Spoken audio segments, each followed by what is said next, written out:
કે કઈ રીતનું દબાણ હટાવવું હતું, શું હતું? દબાણ હટાવવામાં એવું હતું કે કાલ રાત્રે અહીંયા માયક પડ્યું કે સવારે અહીંથી લઈ લેજો, તમારી જે રેકડિયું છે, કેબિન છે, નકર સવારે જેસીબી ફરી જાય.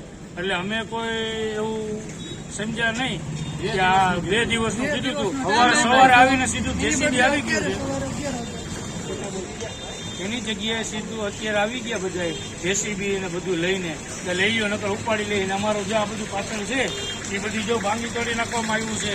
બધું આવી રીતના કે હટાવો, નકર આ બધું તોડી નાખશે. અમારું બધું એક જ દિવસમાં તોડી નાખશું. 2 દિવસની વોર્નિંગ હતી. અને આ પહેલા આજથી 1 થી 1.5 મહિના પહેલા તો 20-20 રૂપિયા અહીંથી અમારી પાસે ભાડું લઈ જતા હતા, પણ આ લોકોએ ભાડું બંધ કરી દીધું. એટલે અમને મનમાં થઈ જ ગયું હતું કે આ લોકો અમારી પથારી ફેરવવા માંગે જ છે.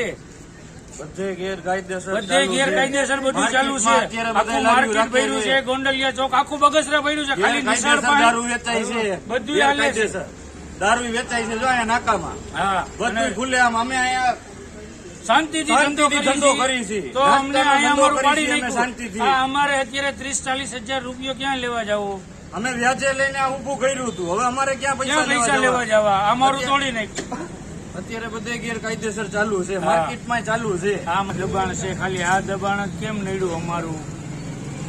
નગરપાલિકા કઈ તમારી પાસે પૈસા ઉઘરાવતી? હા, નગરપાલિકા પેલા 20-20 રૂપિયા લઈ જતા હતા, ત્યારે અમારું દબાણ નહોતું નડતું. હવે 20 રૂપિયા બંધ કરી દીધા, એટલે હવે દબાણ નડ્યું અમારું. કાગળ ને અમારી પાસે પહોંચ્યું છે.